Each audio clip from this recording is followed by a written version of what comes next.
Welcome to Your Inner Authority, the sacred art of living in your authentic truths.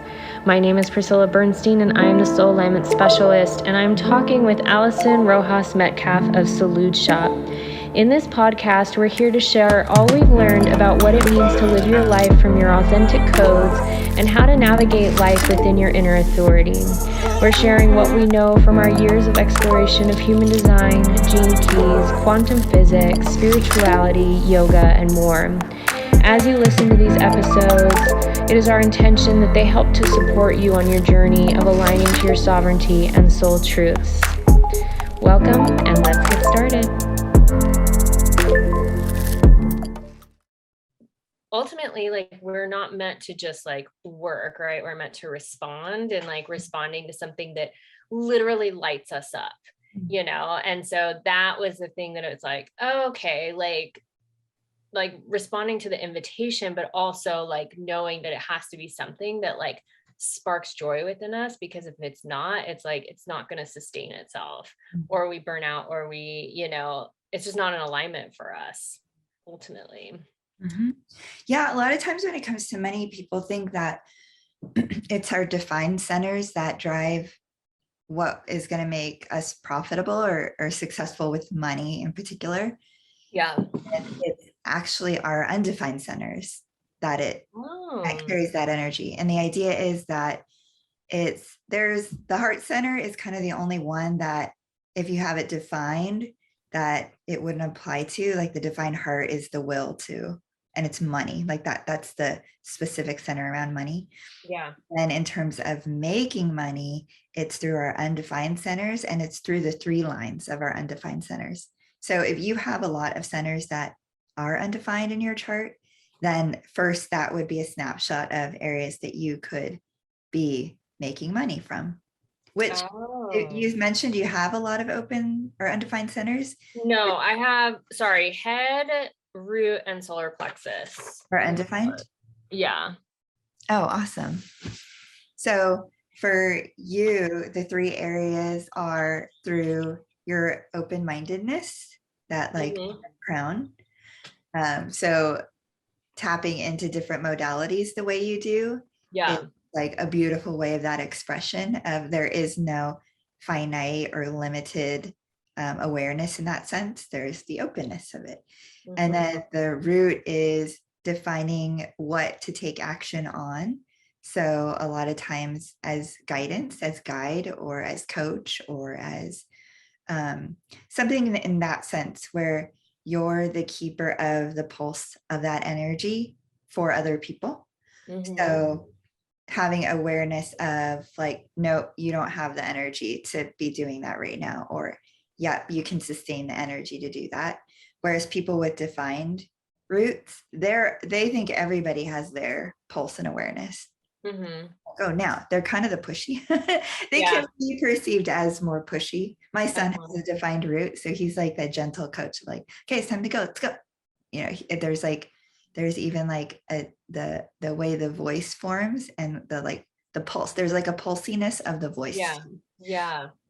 And then the emotional center, that is perceived as the future awareness. So humanity is evolving towards emotional awareness instead of the awareness being within the body, the physical form.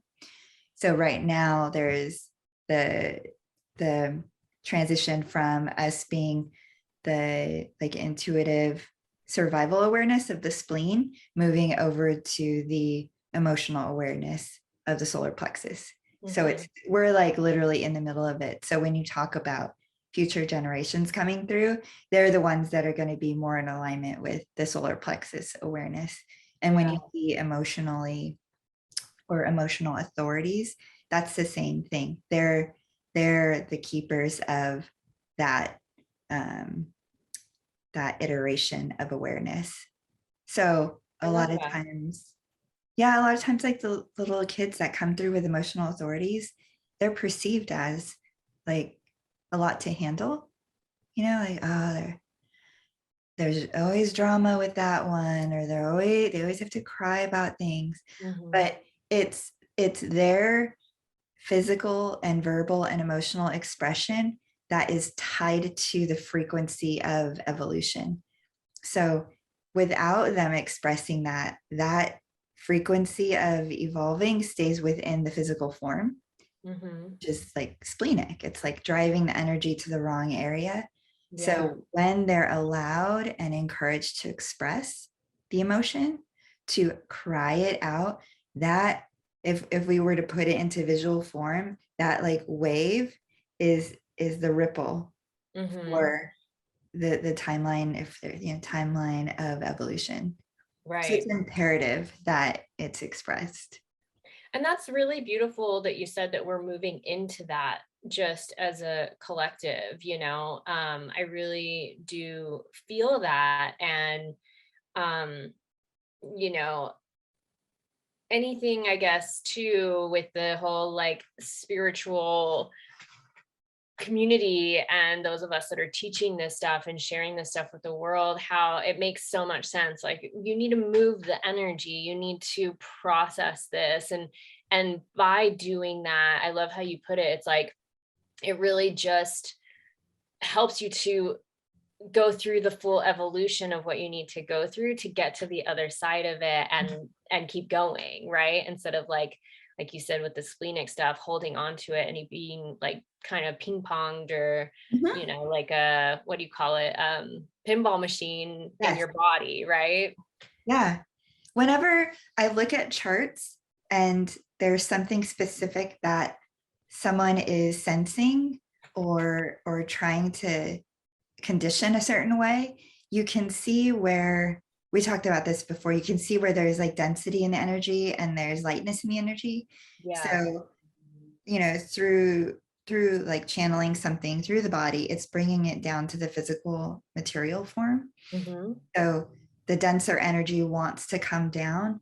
The throat is the keeper of that. It's the gatekeeper of the ideas. So if the idea doesn't have any viability yet, the idea will stay with it. It'll ponder, it'll like, it's okay to pinball up in here, because that's what it's supposed to do. Like the pondering of, the consideration of, the like, the like hum and ha, that is giving form to like the unknown. The unknown reaches us, and then we become the like assessment of what is that. So someone with an open crown can like draw that in, and then the open ajna can kind of like wonder about it. If it reaches the definition, or if there's definition in a gate, the energy can then go through the gate of like, okay, my personal assessment of this through my defined centers are going to pull it through to the throat. And then through, if you have a defined throat, then that's free range to speak it. Right. Giving that vibrational body first. So it becomes like an unseen body to then a vibrational body. So it can be felt through the tone of voice, and it can be felt in the reverberation of the physical form. So I can feel what wants to manifest through the words I speak. You can feel what wants to manifest through the words. I love that. Like I've always, just doing manifestation and being more in the spiritual realm and talking about these things in energetic frequencies, right? I think it's really beautiful because the throat, like you said, is that like, that's that I am center, right? That like main thing that you're going to proclaim or take ownership of. And when we do that, like how the power, as you speak it aloud, brings energy to it and activates it into your field, right? Activates it into your quote unquote reality within your 7 subtle bodies, right? And so it's like, oh, how does that go out and how does that come back in? And, I love the ideology around pretty much working in silence or manifesting in silence, as opposed to trying to tell people about this, because if they're not on your wavelength, they're not super supportive, how they'll like throw something back at you. But I love the idea of you being able to like speak it out and feel vibrationally what feels resonant and wanting to be birthed, and then what doesn't, in terms of letting things kind of pinball and reverberate within your field, and then sensing that.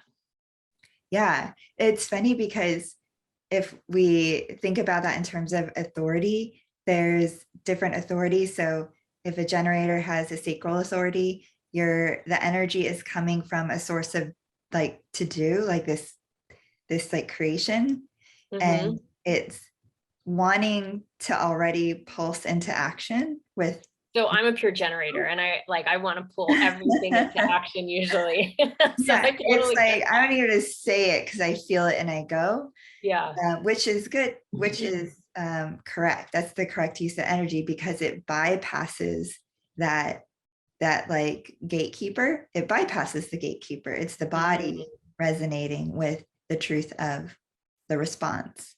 And that's our like gut sacral response, right? Like or Okay. Yeah.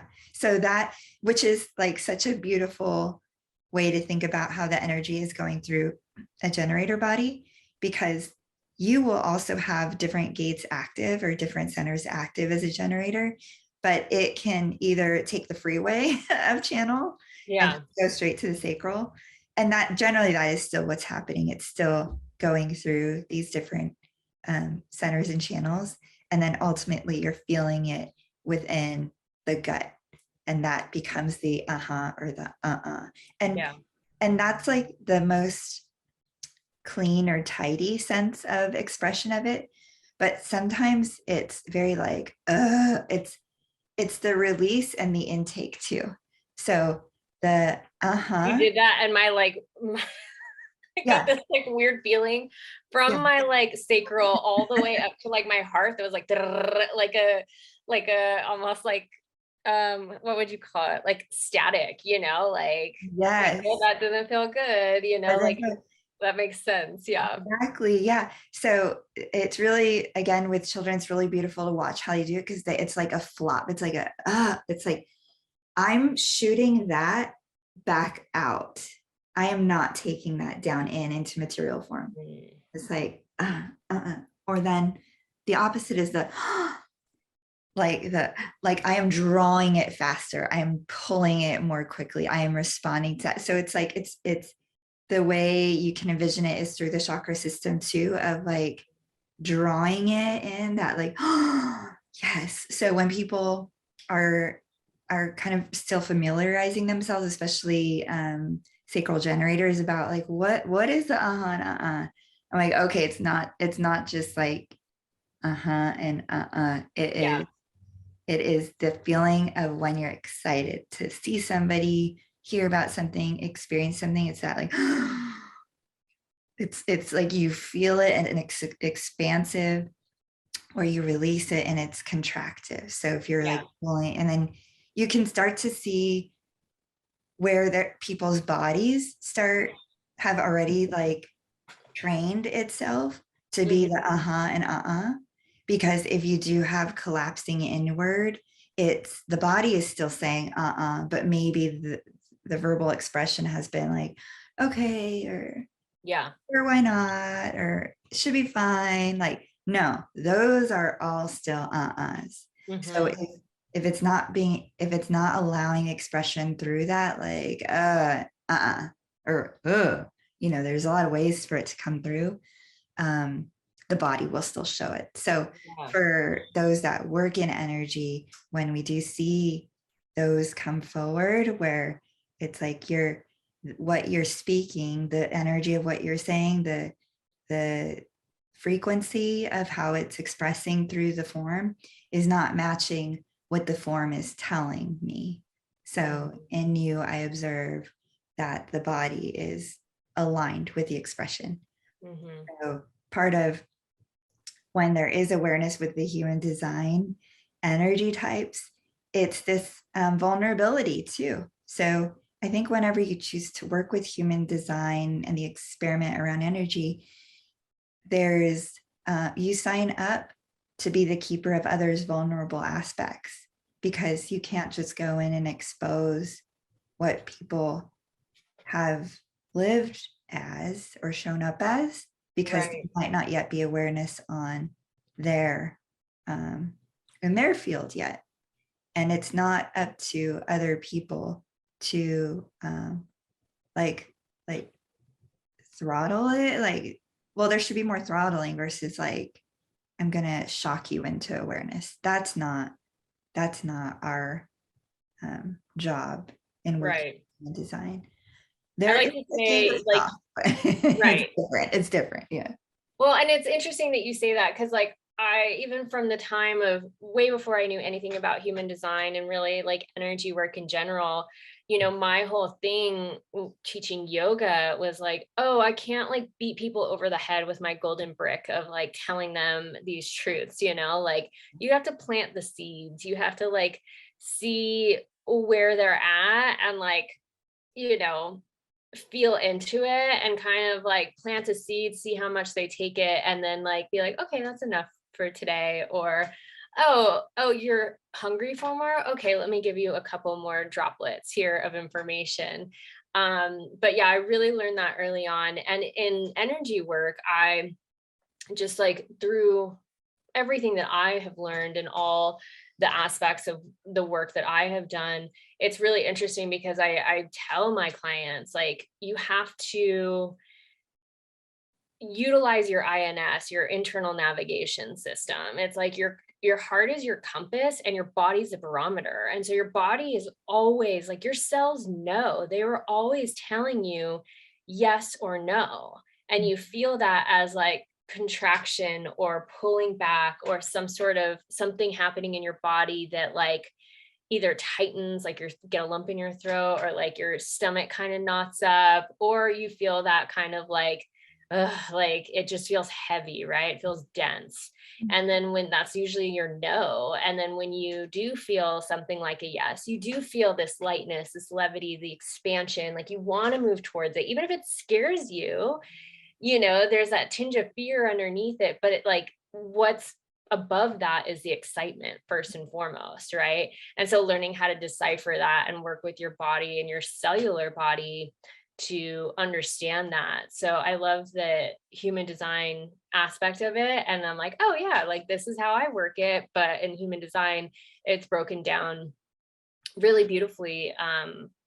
Even how you said how kids are like, no, I don't want to do that. You know, I got on a client call the other day and we were going to do like a check-in and then drop into session. And before the call, I was just like, nope, like I do not have the bandwidth to hold space for that right now. Like, it's not going to happen. So I was like, we're just going to do our check-in. I feel like this is going to be at least an hour-long call anyways, but ultimately, like, we're going to reschedule to do this session because I'm just not feeling it. Like this whole week I've been very tired, and I'm guessing it's due to the end of the eclipse season and the full moon coming up. And, you know, like, I feel like I'm so in tune with that stuff, but also just even the clients that I've had earlier this week, like it was big energy, it was big work, and opening myself up even to dating and letting more people into my field. I feel like I'm learning how to like decipher and like, okay, well, hold on, like that I'm giving too much, or, you know, I've taken on too much from other people. Like I just need to rein it in and like be still and rest more. So yeah, I love that.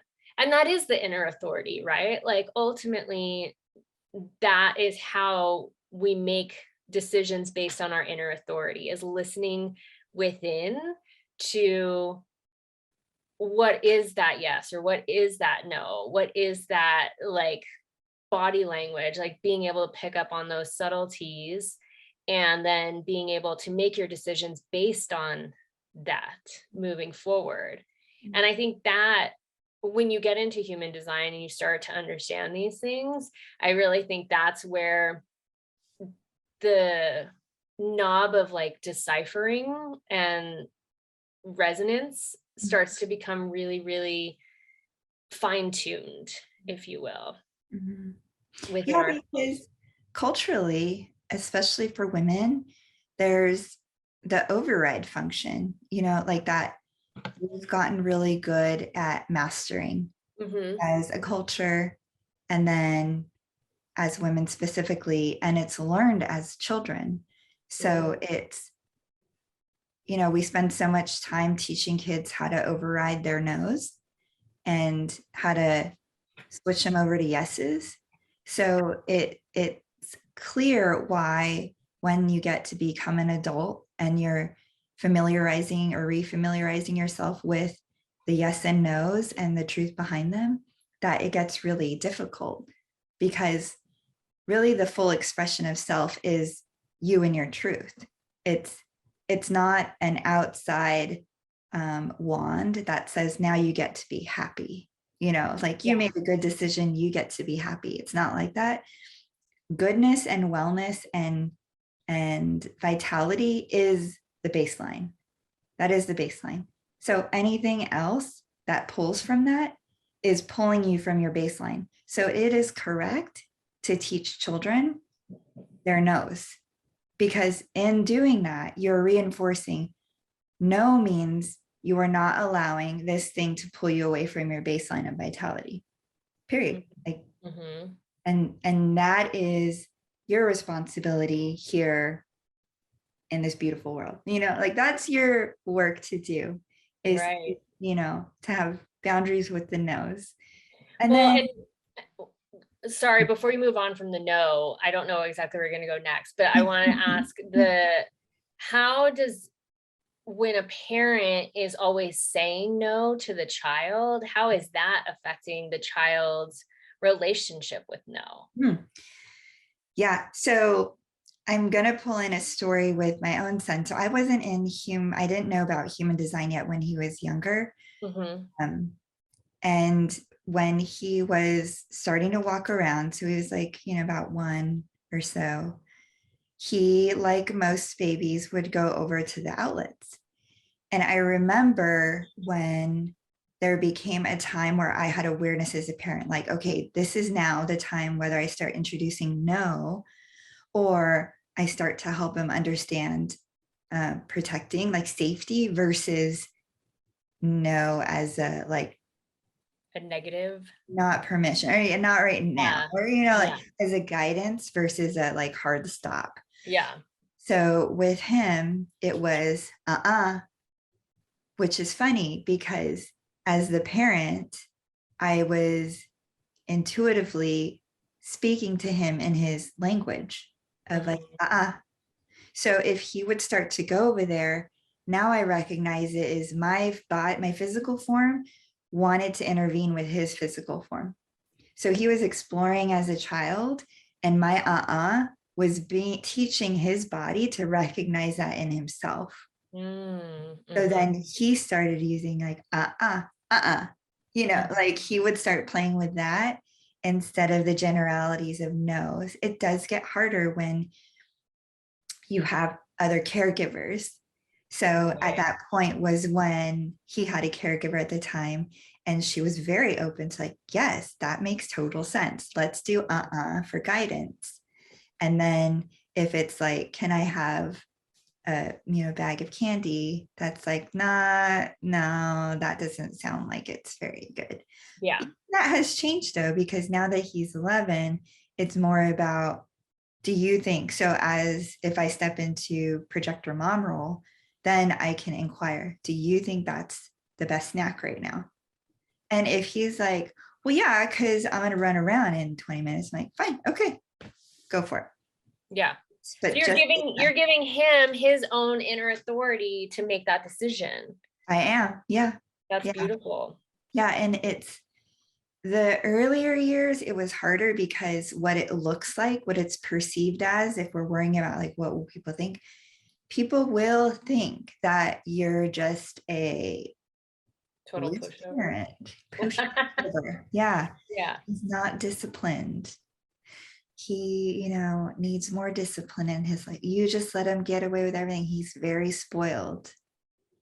And from the conditioned perspective of what a good parent is, it feels hurtful, but that's because I'm taking it through my system now.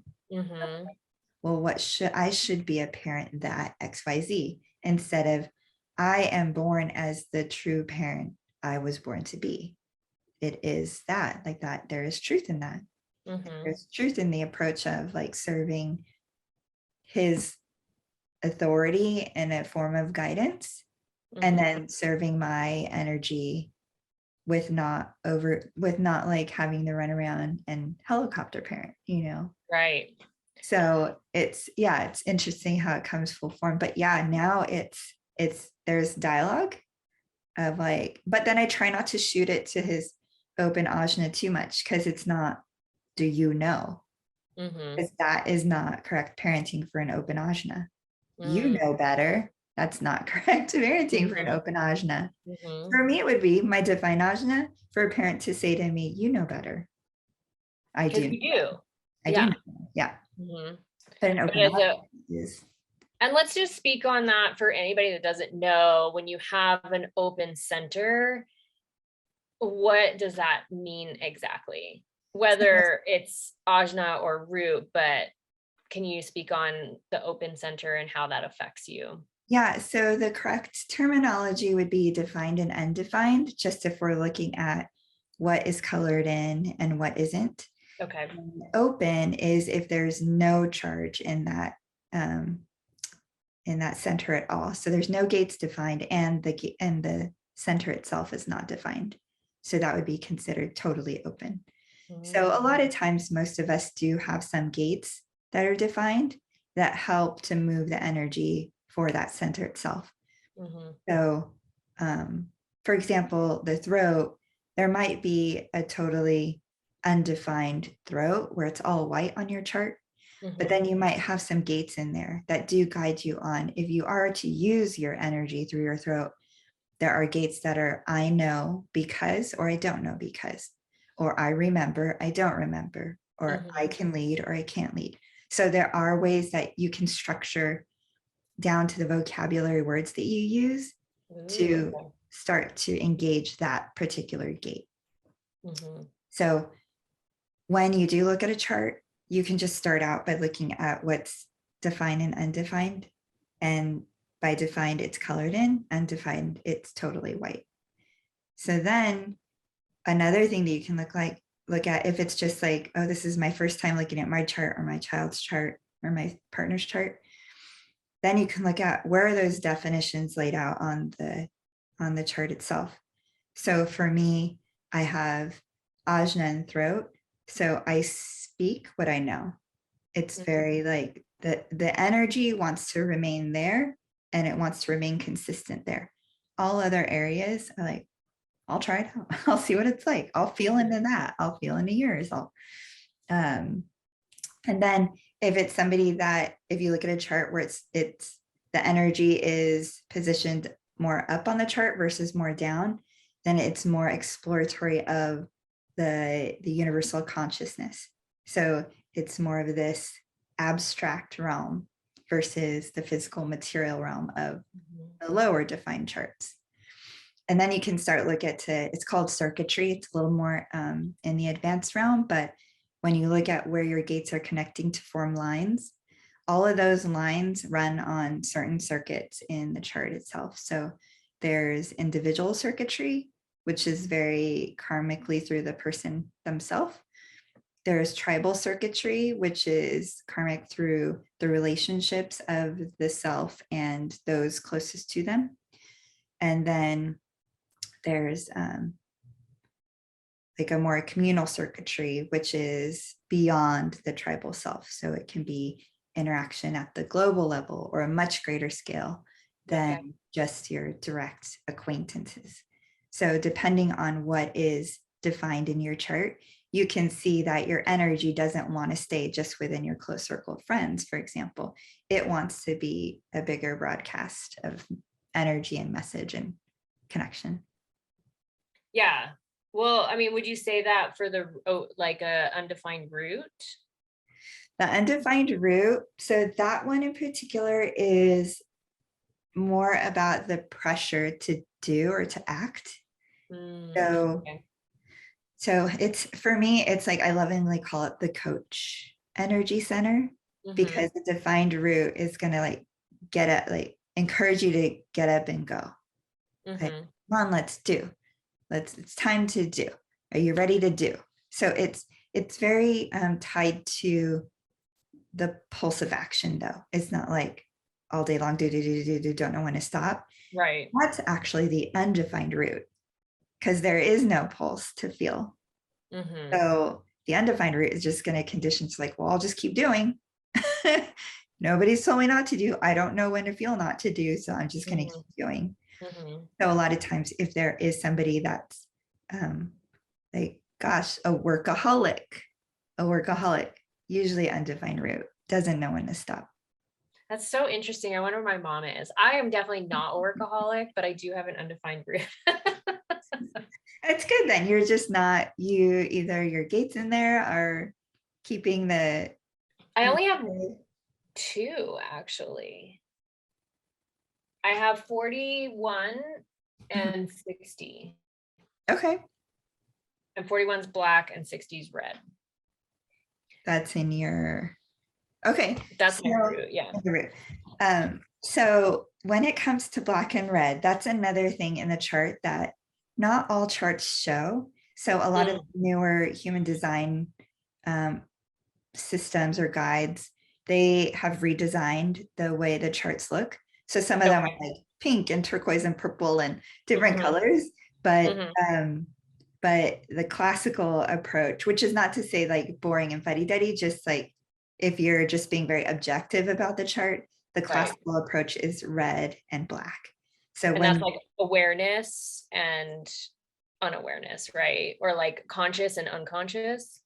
It's physical and personality. So the physical form is called the design, the energy design, and then the consciousness is the mind. So what's outside the body. So if we start with the human form itself, we start with the yin and yang, and the body is the yin and the consciousness is the yang. So then if we talk about yin and yang and energies coming together, you can relate it to the formation of the universe. Like it was once whole and then it became unwhole. So then the yin becomes the material form, the yang becomes the consciousness form. So then when the body is starting to get formed in the womb, at the cellular level, this exists as well. So that can be seen in our DNA. The DNA, the double helix, that's the yin and the yang. So every cell within the body forming at germination is a representation of the self, the design form. And it's often referred to as the design crystal. So when the design crystal begins in germination, it is these two, the yin and yang. It's the yin and yang within the mother womb, and it begins to build. And then the form, becomes the fetus, and then it starts to form the centers within the fetus. And then it becomes the physical self. So in our charts, we can see what the physical form is, and we can see it through the red side of our chart. So it's referred to as the design. When we look at the red and the black on our actual charts, the red you can often associate with the physical expression of imbalance. So if you have a gate in your chart and you have an ailment in your physical self, so like, I've been having throat issues. My throat always seems to bother me. I always get sore throats. Then you can start to look at your throat center, and you can look at the defined gates and first see if you have any red in there, because red is going to point you to the physical body itself. And then the gate is going to show you where you're trying to override the energy from flowing. Oh, wow. This is like, that is like mind blowing in the sense that you could like pinpoint what you're trying to override. And that's why your throat is hurting. Okay. So let's just for like, my throat doesn't hurt at all, but headaches are another good one. What? Headaches are another good one. Okay. So I don't have any red in my head or ajna, but I do have red coming off my throat at 56 and 33. So what is 33 and 56? If I did have a sore throat, I would be overriding what? Yeah. Oh, The two Yeah, specifics? I'm asking. Yeah. So if you are, so I'm going to refer to the Karen Curry Parker design. So the other thing is that when you're looking at the gates and the energy behind the gates, there's the Ra'uru definition of the gates, and then there's the Karen Curry Parker definition of the gates. So the way practitioners look at human design, and I'll just say from my point of view too, so studying Ra'uru's approach, it's a very yang, it's a very objective creation of He was human. also masculine, right? He was a male. He was a male, but our energy expression, it goes back and forth between feminine and masculine expression. He was a manifester, so his energy was formed to be repellent. So it's also the work. His work is in a way that's repelling as well. So it's jarring in terms of its language. It's repelling in terms of its objectiveness. So the humanity of it is kind of lost. But there's parts of it like the I Ching and the Tree of Life that bring humanity back to it, which feels a little bit more in line with the way it will take flow in our culture today, which is what Karen Curry Parker does. So she took the bones of what Ra'uru built, and then she injected the humanity back in it, with the idea being that, of course, there's no dark without light, but the way that we will evolve is through our emotional center, which is an expression form, which is through our yin. So the movement of that is very feminine. The movement of anything is feminine. The container of anything, the space of anything is masculine. So, so that's where kind of her approach and her thinking has really helped at least people like me to engage more with it, because there's a sense of now the two together. So he built the space for it, and now she built the movement around, practicing with it and playing with it. And it's all rooted in love and truth. That it's very benevolent. It's very like there's lovingness in it. There's nourishment and nurturing in it. There's not detriment in it. So. It's like, it's just life force. Giving life force, right? Like feeding the life force. She had spoken in something that I was listening to yesterday about what was it called? The earth crystal? The personality crystal, or the design crystal? The design crystal. Yeah. I'm sorry, I'm getting the earth part confused, because she said that the design crystal that is embedded within our like DNA it comes from that moment of inception from the man, right? Like from the insemination of the sperm to the egg. And like the way that she put it was so beautiful. It's like, and the man calls out, and it like activates the earth to send this vibrational frequency to the womb to embed that crystal in the, life force energy or the consciousness of the cells to create this being into being. And I was like, oh my God, like that's so amazing when you think back to just almost like the animalistic act of having sex, right? And how that can, something that's so unconscious, right, is happening through our biology, but like that the masculine is like doing this like call out, right, of earth energy to create the container for this life force energy to begin within it. It's unbelievable. It's so cool. It's magic if there was a term, Yeah. So on the chart, you can see it as the leading energy is the sun, and that is the yang, that's the masculine. Right. And the next energy, the foundational part of it, is the earth, and that's the feminine. So when you look at your physical side, you look at your design side, the red side, you look at the sun, and that's the genetics of your father. So you can even see the gate that relates directly through the gene line of your father.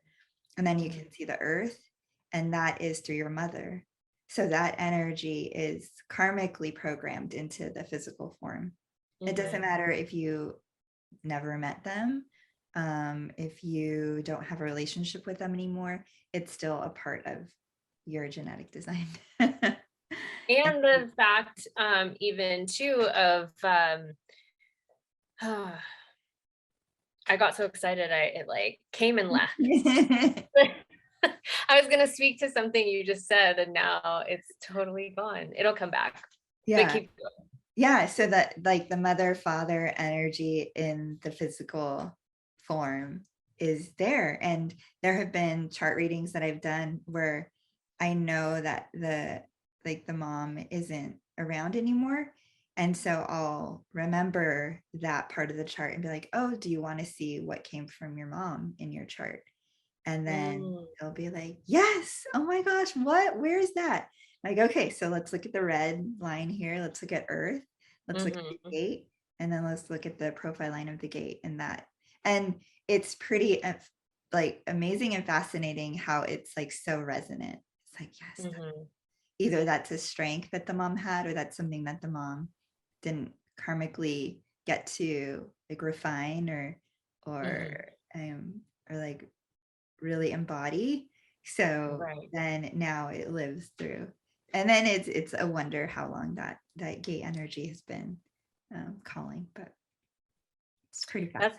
That is so interesting. I've lost my father back in 2019. So I'd be curious to like sit down and go deeper on that to see like what came through. But yeah, I mean, and how does all of this, when we speak to all of this, how does this all kind of like, what I was going to speak to was that we get our human design pretty much like aspect or our blueprint from our grandparents, which I thought was really interesting. Like it almost skips a generation. Can you speak more on that? And then we'll kind of like loop it around to like how all of this kind of brings you back into working from your inner authority.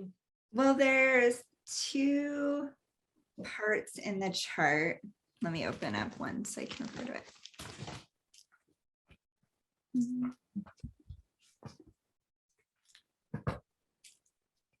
I don't think well, let me just flip to this one.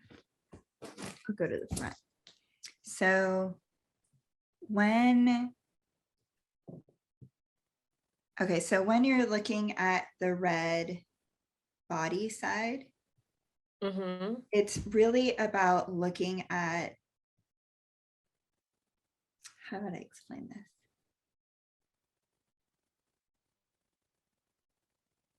There's planets within the red and there's planets within the black. They're all the same planets. They all have different energy. There's a time in gestation in the womb where you're in between pretty much. So we know that our mom carries all our eggs when she's in the womb of our grandmother. It's that sort of concept. So when we are growing to a certain point within our mom, there still hasn't been the joining of the consciousness with the physical body. And that happens, gosh, I'm forgetting the number of days, but it happens 36 days after conception.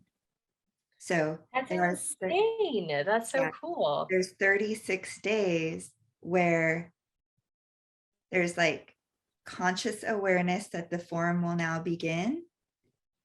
The form will begin to grow into its design crystal in the mom's body. And then 36 or 30 something days later is when the two join.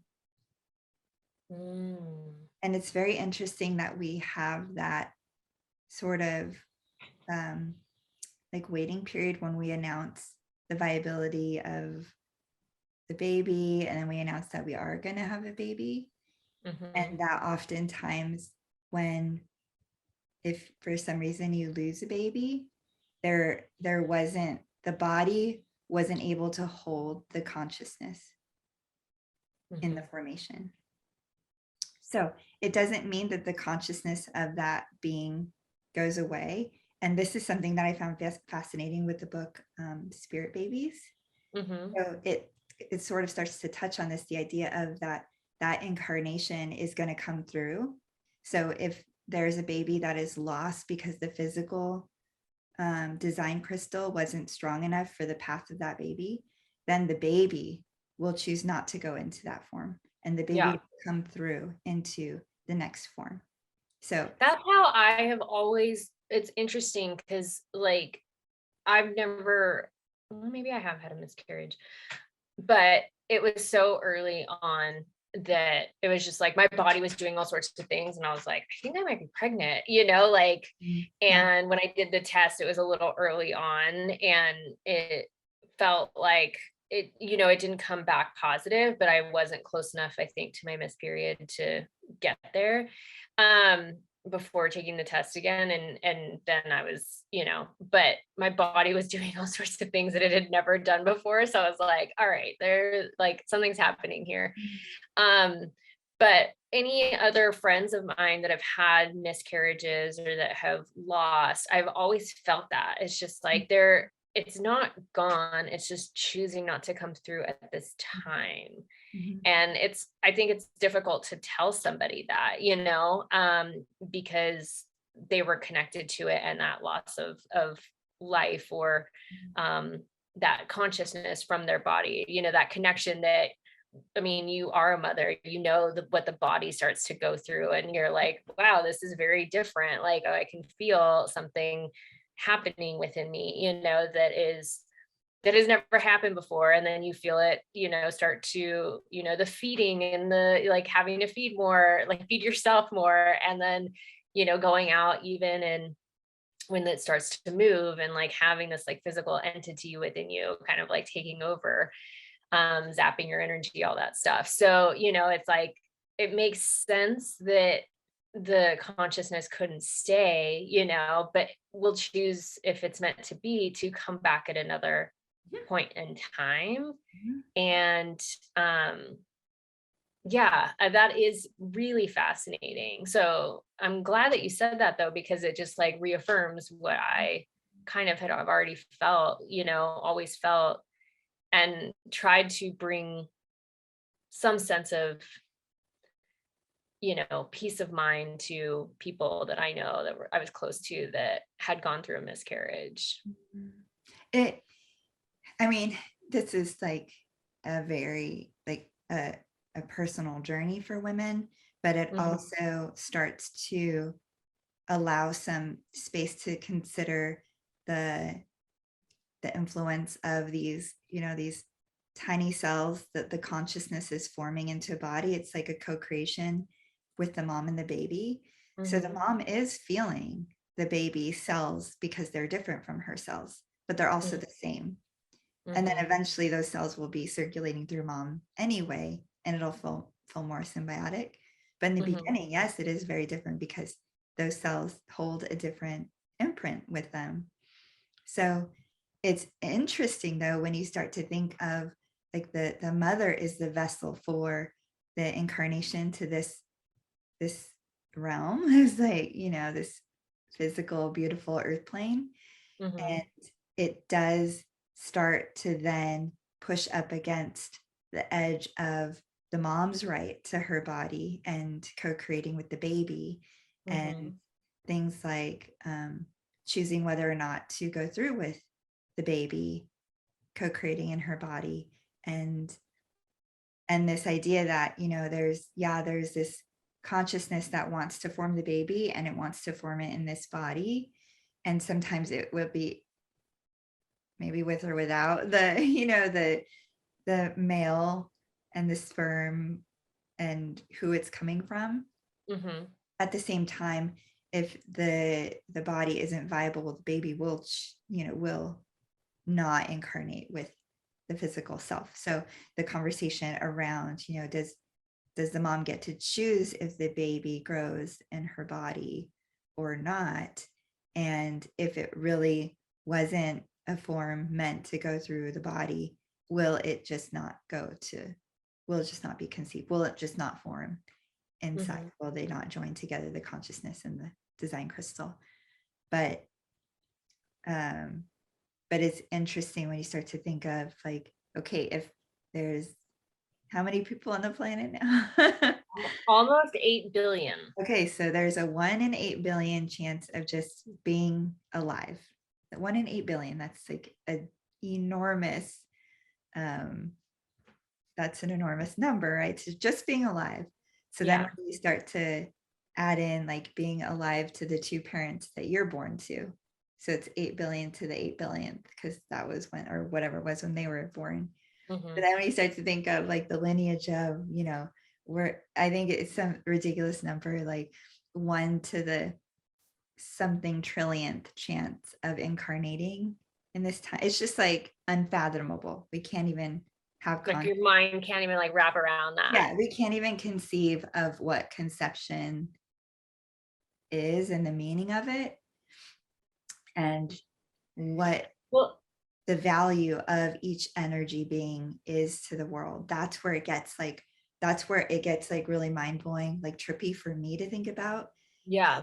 If holistically, like all of us are born into the energy that we are meant to carry through. It's meant to be like in synchronization with each other and with ourselves and with the world around us.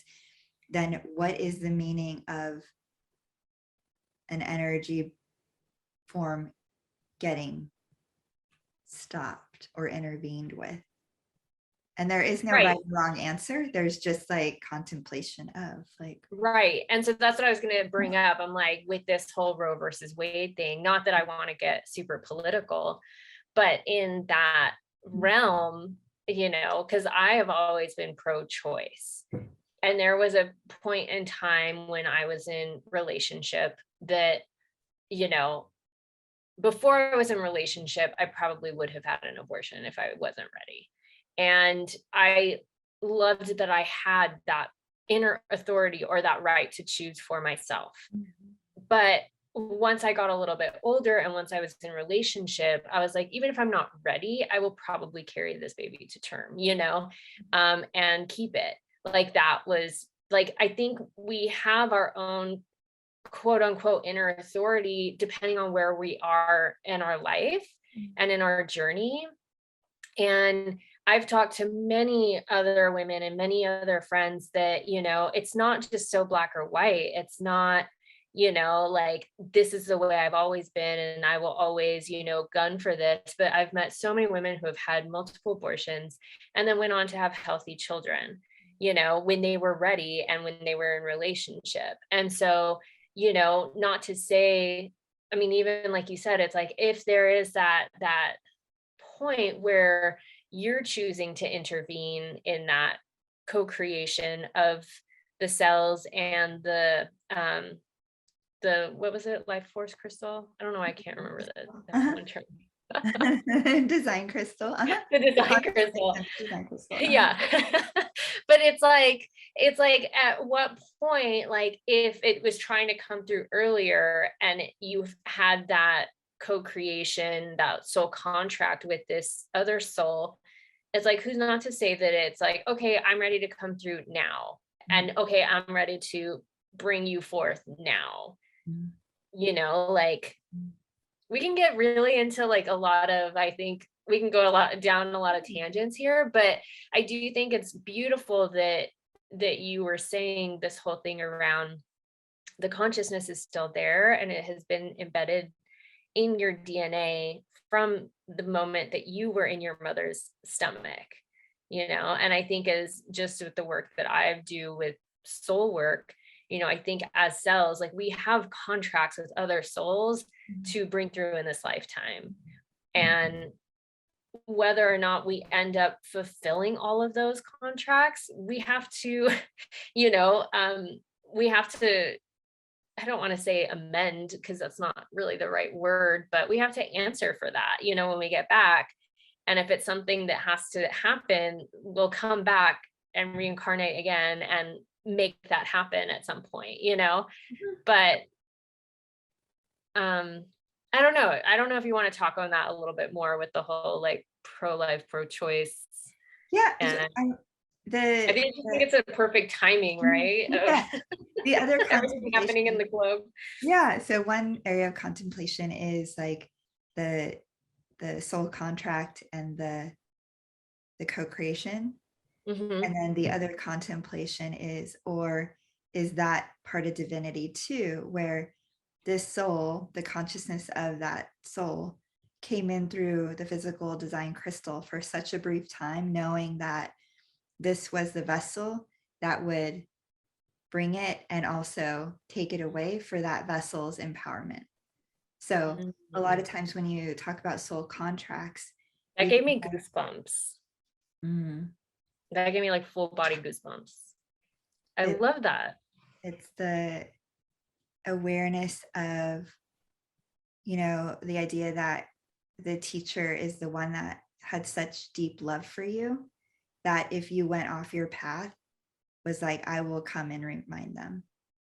So it could be contemplated in the same manner with the baby, that maybe the mother wasn't ready to carry to term, but that baby consciousness loved the mother deeply enough to know that I will go into that design crystal knowing that it will never be born for that mother's karmic evolution or growth, or to bring something to closure of like the mother's worth is, or whatever it may be, whatever, it doesn't really matter what it was, but what matters is that that conception was for that purpose, and her meeting the moment with her decision was also divinely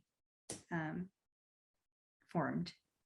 So either way, it's not justifying without reason both approaches. It's right. more if then the mother could follow her authority, and if could approach this whole process without mental intervention, that's where my curiosity comes in. If there's a space, if there's a haven for mothers that are going through this experience, and society or culturally is being told you're not old enough, you don't have enough money, you're never going to be a good mom, you didn't have a good relationship with your mom, so mentally she's overriding her desire, that's where I am more like pro her own sovereign authority of what she does next.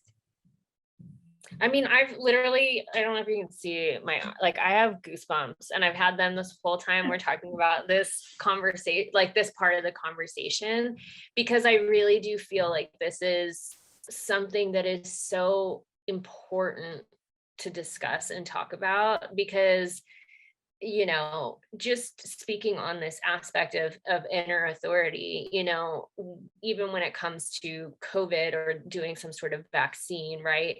It really, like, I'm not for or against, like, this is not, political, this is not to take a stance, but everything that I have been led to do and my mission of work in this world is to help people understand that, like, your soul is here for a reason. And when you attune to your own inner authority, when you attune to what that is with your soul desires, and you get in alignment with that, your truth is going to be different than other people's truths, right? We all are here having a different experience, and we're all multifaceted. And those facets are created by our journey and by the people that we have interacted with and by the experiences that we've had and our upbringing and whatnot, right? And so that facet gets formed differently, and we all have a different variation or shade, right, of truth, right? Our color and our soul's imprint, like, energetically has its own frequency, it has its own truth to it. And so who are we to say that you have to do this because it is the only way? And it's like, well, no, it's really not the only way. And I think that people should be able to choose for themselves. Otherwise, we find ourselves living in these, like, you know, not to get so into the political systems, but like this almost like rulership of like, you have to follow what's being told to you, right? You have to get in line with the law, or, what would that be? Oligarchy, or, um, Well, in terms of human design, it's referred to as homogenization. yeah, So the energy, so I don't, I love talking about any topic because where I go is like, well, let's feel out the energy of it and see yeah, where it goes. So in terms of this, like whatever the name is calling the energy, it's some mm-hmm, sort of homogenization in some way. So we are not safe mm-hmm, unless we all kind of form together and don't stand out in any way, essentially, right? Like that's right, there's right, energy around it.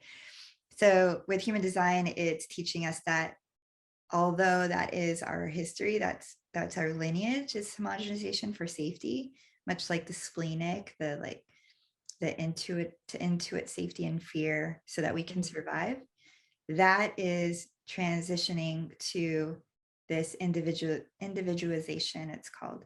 So we're in this culture now living in the energy of both, but there's a timeline for things to roll out, which is right, like 2027 is going to be the time when we're going to be departing the homogenization energy, and we're going to be entering into the individuation energy. mm-hmm, So I like to think of it as like these are the last ditch efforts of holding on to homogenization, and those who are no longer in that kind of auric field are like, mm-hmm, that doesn't resonate. I don't understand why everyone's doing that.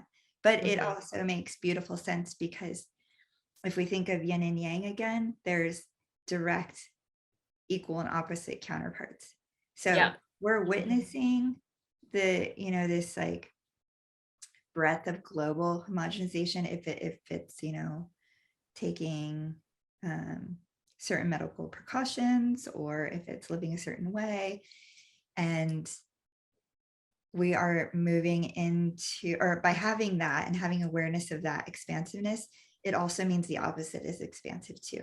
So right, there is also the existence of individuation, um, customization, um, medical customization. So medicine in the future isn't going to look like this one pill fits all approach. It's going to look mm-hmm, individualized based on all the genetic makeup of the person, which means mm-hmm, that doctors and healthcare is going to look different too. So yep, the approach right now with um, our different modalities, so whether it's acupuncture, Reiki, mm-hmm, chiropractor, homeopathy, and then also allopathic medicine in some form, mm-hmm, intervention medicines in some form, but mm-hmm, it's really going to be relating to the physical form, going back to that red column, and mm-hmm, individualized based on what's called codons in our body.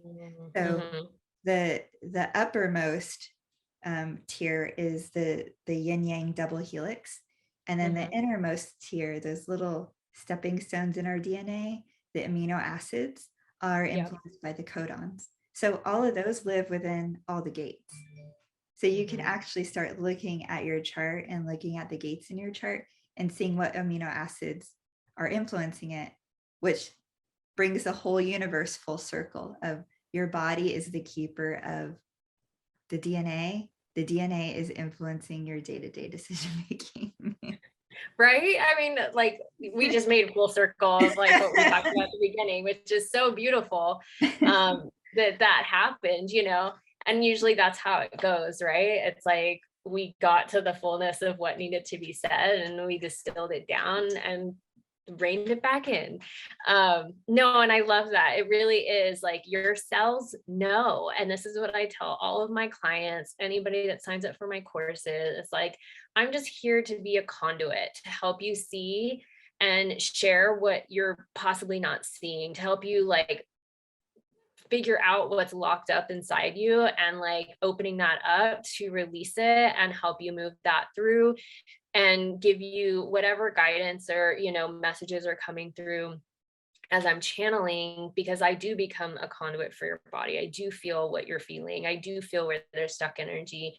And then we start to unravel or, you know, dictate that. And, you know, I never know what's going to come through in session. I'm like, well, that was a first. Like, we've never done that before, you know? So everybody is so unique and so different. And it really is. It's like, you know, you already know, your cells know. Have you read the book Power versus Force? No. By David Hawking? Or David Hawkins. I can't remember off the top of my head, but he talks about that. And he really, I don't know if I have it here. I don't think I do. But he talks about how, you know, with muscle testing, like your cells, because we're 80% water, 70% water, that our cells already know, like they have a consciousness within them. And so when you utilize something like muscle testing, like your cells are always, even in a blind test, are always going to know whether this is good for you or not good for you. Mm-hmm.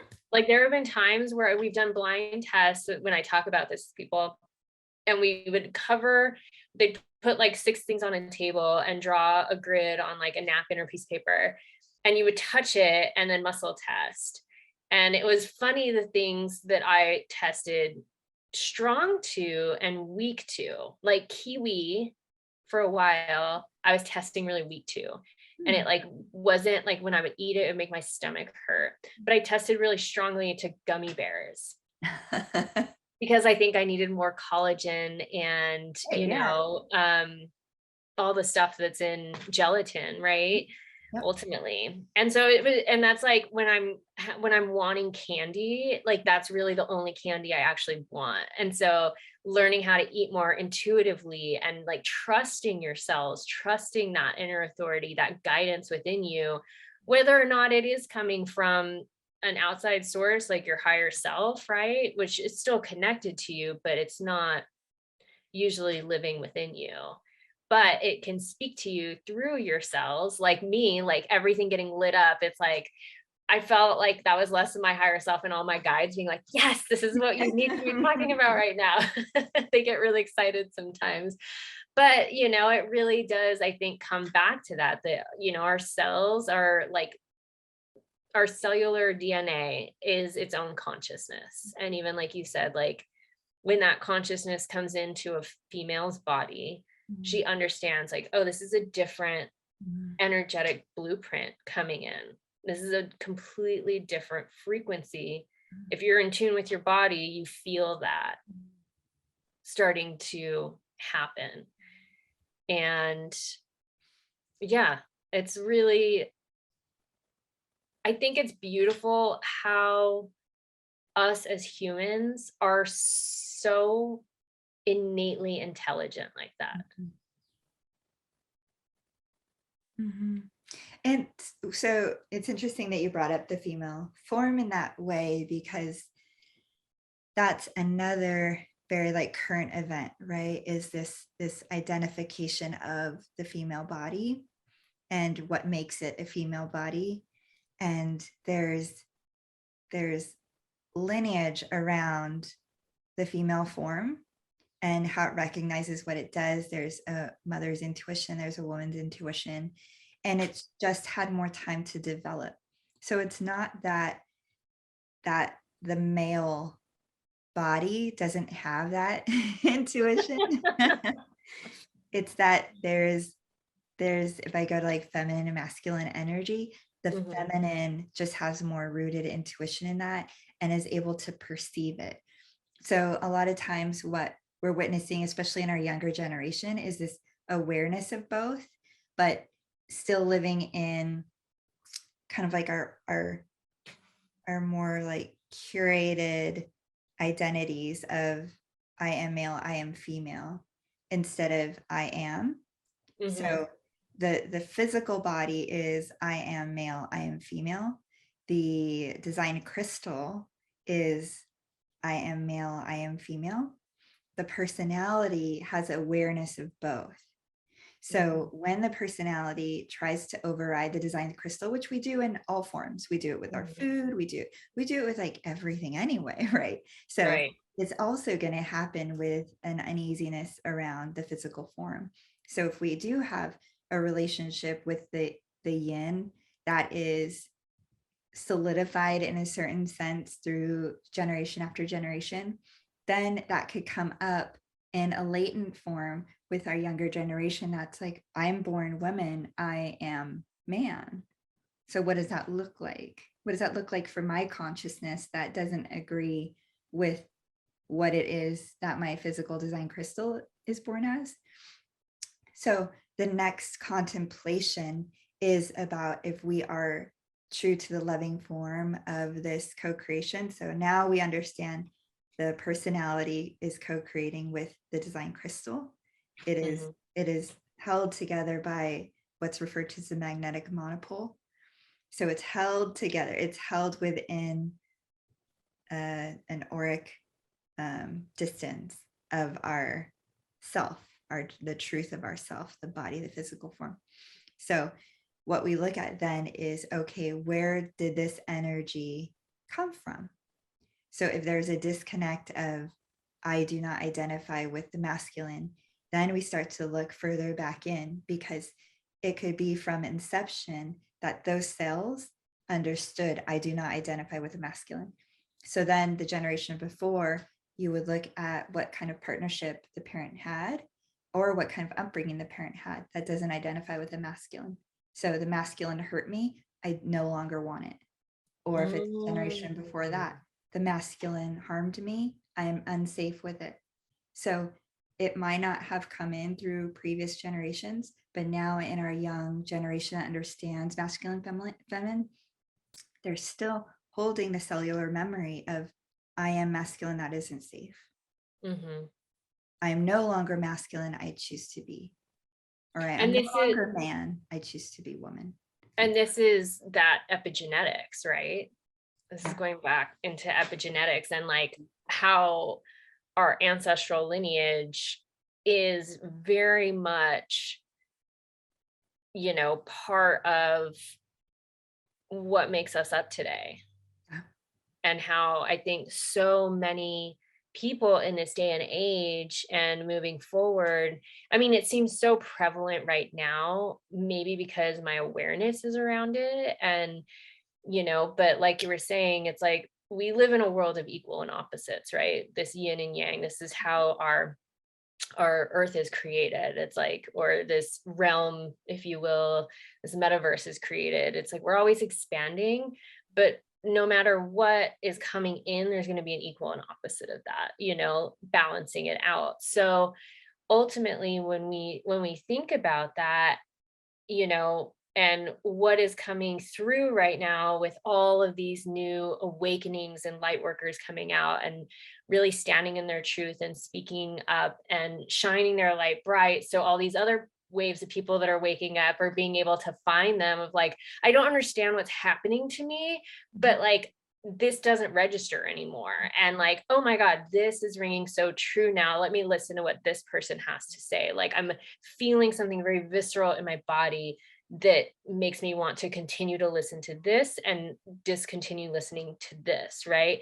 And so we're having this huge shift on the planet, but as we come into this like new frequency, how you were saying in 2027, I'd love for you to speak a little bit more on that timeline wise and where you're getting that year. But the things that I've been bringing through, I'm like, well, everything is going to look like a shit show for a while. Like we're under major like reconstruction.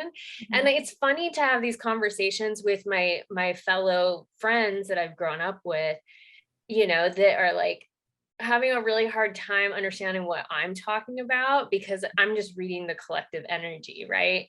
It's like, I don't pay attention to what's happening in reality. It's like that, it is not quite right, like, because this is just an expression of the past reflections that we've put out, and this is the culmination of that, right? This is what has manifested. But like, we're already over here creating this new earth frequency. The earth has shifted already. And it's like, on the surface in our reality, this was my channel message today. What is that, ultimately, like, it looks like a lot more chaos is happening. And don't try to logically understand it, because you can't. But the undercurrent, the underbelly of what you can't see, what's just below the surface, is that all these things are falling into place. All of these new structures and foundations are beginning. Whether or not we will be the ones to fully pull that through, I'm not sure, but I think that we are the ones anchoring it in for this next generation to come through and really build upon that, right? And so even what you're saying, how, these younger generations that are coming in that don't reflect back to the masculine or feminine, they're really, I think, ultimately understanding that I am more than anything.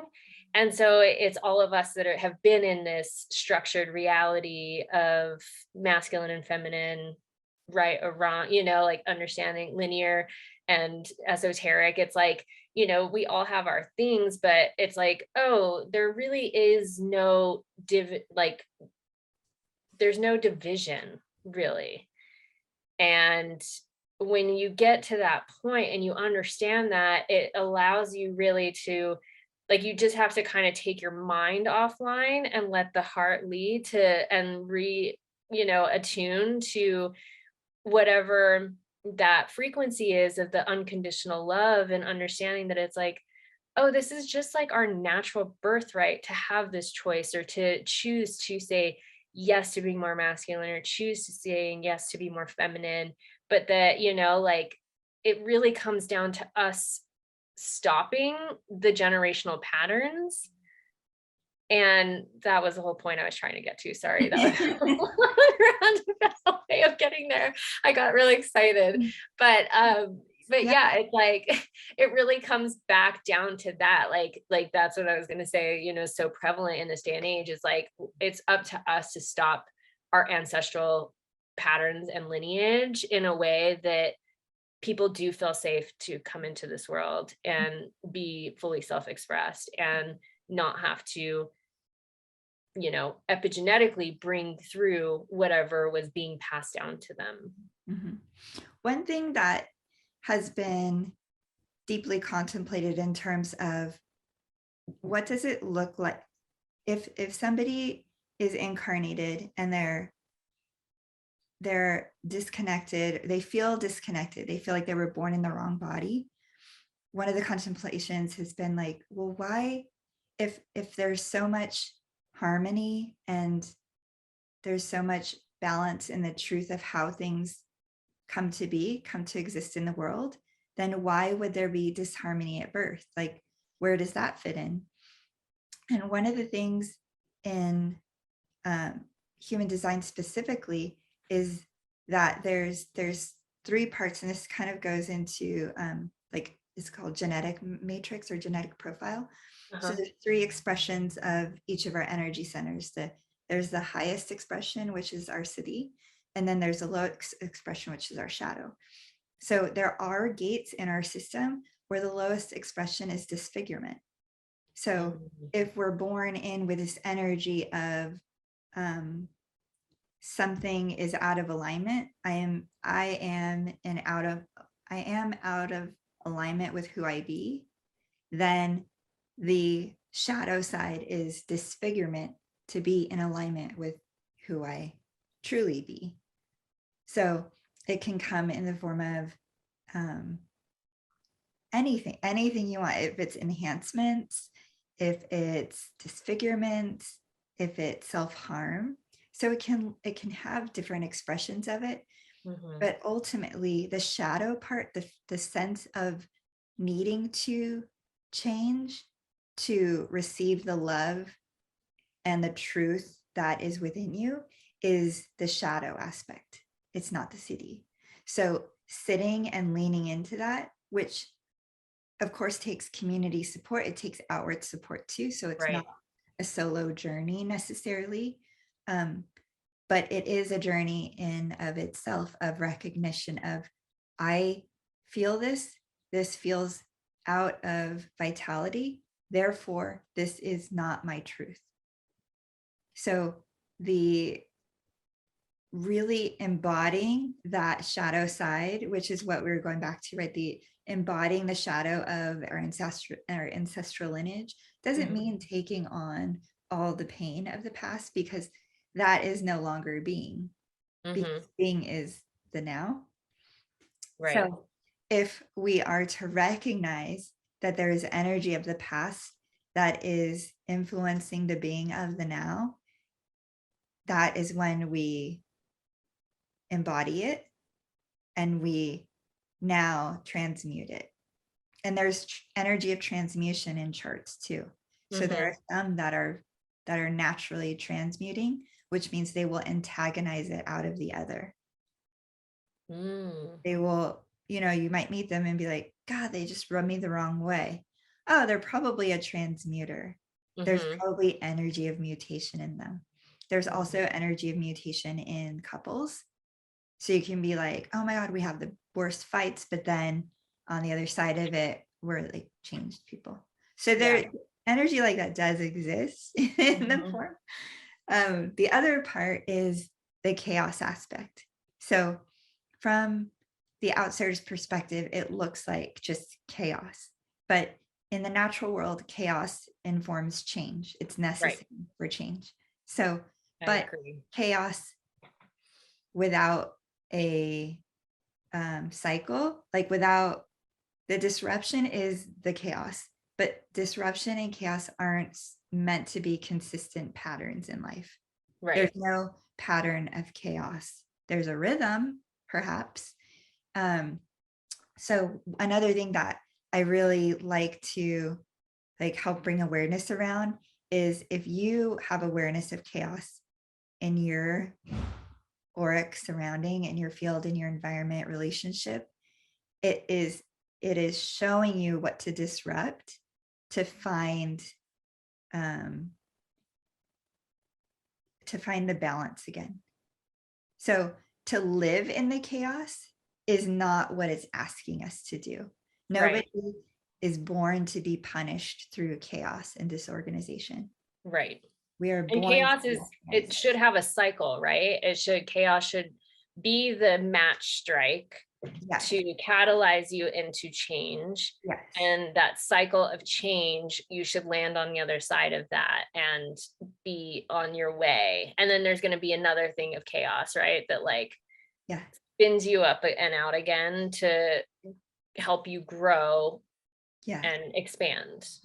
So in human design, it refers to the I Ching. Many people might recognize it as dotted lines and then a single solid line. So chaos is the breaking of the single line. So in order for the seed to sprout, there needs to be room to come through. Right. So if there's something that wants to sprout, it's going to break the ground to come through. It's almost like birthing a child, right? Like the body going into labor is chaos. And it's like the water breaks so the baby can come out. And that's a controlled sense of chaos. So let's say you're having chaos or trouble with money in your life or abundance. And the chaos loop that you're living within is not having enough. Is there a way in which, just to kind of give people, I think money is such a big issue right now and is really prevalent in a lot of people's lives, the lack mentality. So is there something in human design, and when you're thinking about living in this chaos of not having enough, or this cycle or loop, and it's okay, I feel like I'm being punished, what's happening here? In human design, is there something that that you can talk on that can help people break that loop or that cycle? So in human design, there's something referred to as a pearl sequence. So it's Are you talking about gene keys a little bit here? Yeah. Yeah. Made together? So Okay. yes. With the I Ching or Yes. putting it all together? Yeah. Yeah. And it's good to kind of like be playful with like the elements that human design is composed of. So the Yeah. gene keys relates to like the awakening of the energy of the gates. So Mhm. there's this like really beautiful process and sequencing of process where there's the unfolding, the revealing of. So I do like to think of energy as revealing itself and not, it's not meant to be jarring. They're like the petals are unfolding and Right. the information is revealed. So what we do with it is up to us. But the revealing and the sequencing of reveal is correct. So it's, you know, there's no need to be afraid of the reveal happening because it's not an indication of what you should do next. It's more an indication of now that you know what is your authority guiding you towards. So money in Love particular, that. there is something being revealed, right? There's this like initiation of a reveal. So let's Mhm. say it's I what is revealed to me is my bank account is not providing the funds I need to do what I want in life. So if we go back to the pearl sequence, there's an initiation of gates that help to support why we are the way we are, why we attract energy to make the money that we need to live our fullest life. So what it looks like in astrology, although astrology is not very influential in human design, just in some planetary energetic ways, what we know about astrology is we have the Venus, and then we have Saturn, and we have Jupiter. So Venus is the planet energy that's holding us to our like our moral ground, but in a way that's moral being us. So Venus is holding us to our beingness and Mhm. guiding us towards what that looks like through expression of our sun and earth. And that's a feminine planet, right? Yes, Venus rules the feminine. yes, Yeah. yes. And then when we are out of alignment with that expression of energy, then it's Saturn that comes through. Saturn isn't meant to be like a harsh teacher. It's a loving teacher. It's with reverence of your path. It's with Mhm. reverence of your beingness. So if we are not in alignment with our beingness, then Saturn is what comes through. So you can look at your chart on Saturn and see like, Big oh, Daddy lessons. Yep. yeah, Saturn is guiding us back to our path. Mhm. It's not punishing us. That's not, And I think Saturn returns get a bad rap because it is a yeah, lot of upheaval in your life, but to get you back on track. yes, yeah, yeah, it's the beautiful, like what I imagine is like this lake and you're playing and floating and having fun. And then there's this like gentle crane that's just like ushering this like wave behind you to kind of just like get you moving, but it's not like picking you up and taking you somewhere else. It's just like influencing this little current of water to kind of usher you back on your path. Like that's what Saturn is doing for us. It's Mhm. being this like this little ring that's pushing you over. Mhm. And then when we are on our path, we also get reminders in our life too. And that's where Jupiter comes in. So Jupiter's like, yes, The you planet are of on the right path. expansion. Yes. Yeah. That is one of my dear That's friends fascinating. referred to it as Saturn's red light, Jupiter's green light. So Saturn's just giving you a red light, but you also are getting green lights in your life. So look Mhm. at where your green lights are and know that that's reflecting back to you where you are on your path. So when Mm. it comes to money, it actually deduces in a pretty like crazy way of I'm not in my beingness. I am just trying to step in somebody else's beingness because that's how they're getting money. Mhm. I'm trying to recreate or usher in a different energy for myself because in doing that, I am jumping onto their energy expression instead Mhm. of my own. But knowing that your expression of self is what draws in your money. So you don't have to force it. If it feels like something that's being forced in any way, you need to relax on it because the tension of that is removing the space of energy for you to have awareness of that money and it reflecting you in your beingness versus reflecting you in your value, which is different. Very different. Yeah. But it's really hard because we've conditioned ourselves to base the exchange on value for somebody else's expression of being in their truth. Right. Well, like some like businessman, you know, who is in his alignment, was successful, and then other people took note and were like, oh, I'm going to be like that. I'm going to tap into that energy. Yeah. But you have to be aware of whatever energy you're tapping into, you're welcoming into your timeline. So it's one thing to recognize somebody in their true expression of like God's self, like their beingness is in their true expression of self as source. Like I envy you. I want to be you, not because I want to take over who you are in this world. It's because I am in awe of your expression of self. And I want that in myself. So it's this ultimate circle of for women, especially, of if you point that energy you're giving out back into yourself, that will show you who you are here to be. Oh, I love that. I love that. It really, I mean, when I think about the times in my life where I've made the most money, it was because I was so in tune with who I am and what expression I wanted to be in the world, and like was fully aligned to that. And anytime I've tried to like accelerate that or like, do coaching to expand my business or try to take on something, like you said, like someone else's, design, and tried to implement that, it's like, it never has worked for me. And I mean, maybe just even as a generator too, like it just, like, I can't work for people. Like that just doesn't work for me either, And so, yeah, when I think back to the times in my life where I have been most abundant, it was one, I felt safe to be my fullest self-expressed self. And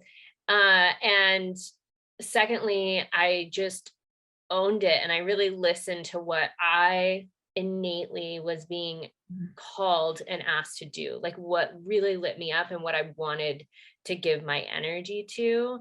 I mean, that goes back to that vitality piece, right? Of like, God, that just feels so life-giving and so fulfilling for me to even hold container for that. Like, yes, that's a fuck yes for me. That's a soul yes, and then people reverberate to that. They're attracted to that. That's that magnetism, right?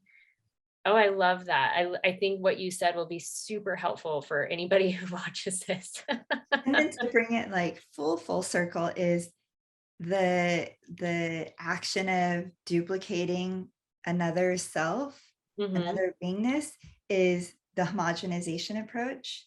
Yes. And so we understand that that energy is going away and individuation is going to be coming forth. Already has. We already are living in the energy. We're just in the trickling in of it. So by that notion, we understand that it's okay to step away from the beingness like others and to step into the beingness of your own individualized approach, thought process, likes, loves, what you're responding to, no matter what it is. And we're already seeing this in, like the endless YouTube channels of endless types of people and what they look like and what they're wearing, and why the energy of things like TikTok have taken on like fire, because that's the energy that has effortless flow. So it's getting goosebumps again. It's in being as different as you want to be and knowing that it is safe to be supported in that way through this prosperity and financial gain. Yeah.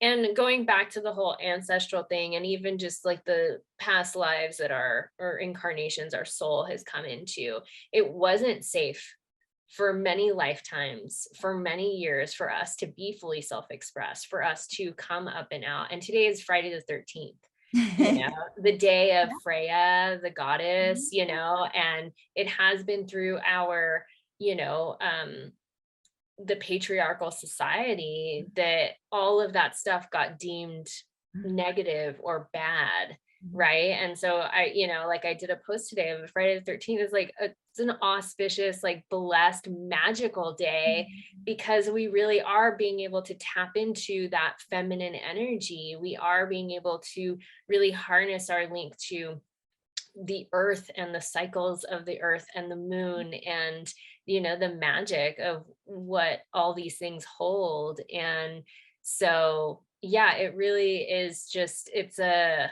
I love that we postponed our talk to be today. It just seems so much more like synchronistic and perfect.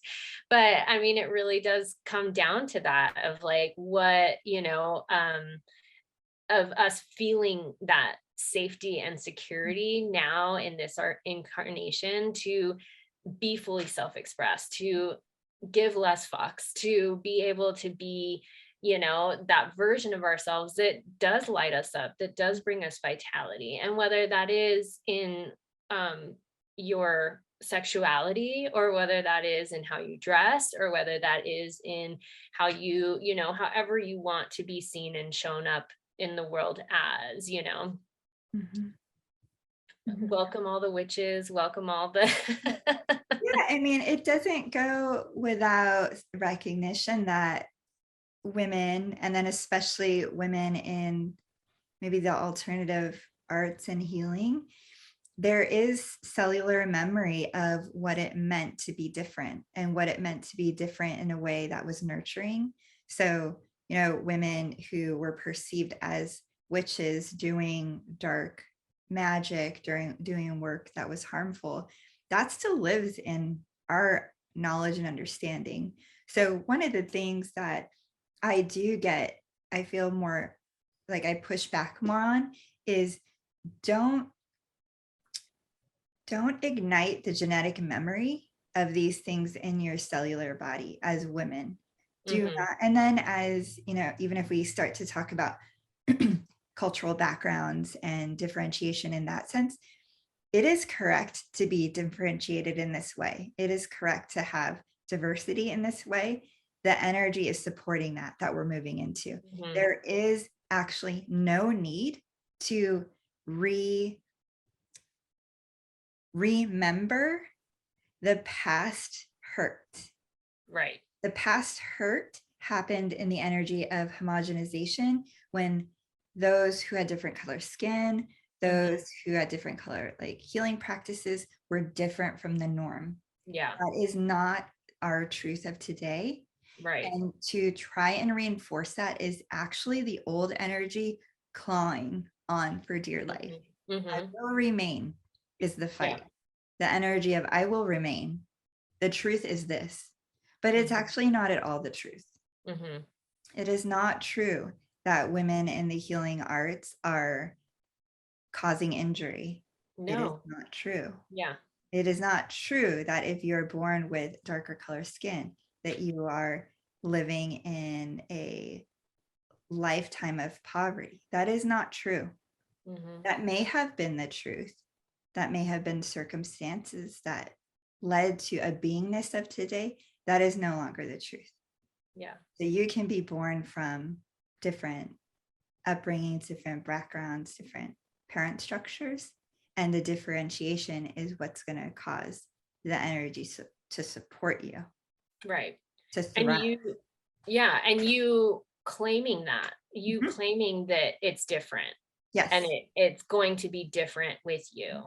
And it's interesting that you even brought that up about the remembering. I have so many women clients that when we go into the Akashic records or whatnot, and what comes through is, oh, like you've had many lifetimes of this type of work, right? Of being a quote unquote healer or a medicine woman or somebody that has, been for a tribe, even, like, or, like a medicine woman in a tribe, or even like back in Egyptian times, it's like you were like a high priest, like you had this otherworldly knowledge, right? That you've been carrying with you through lifetimes.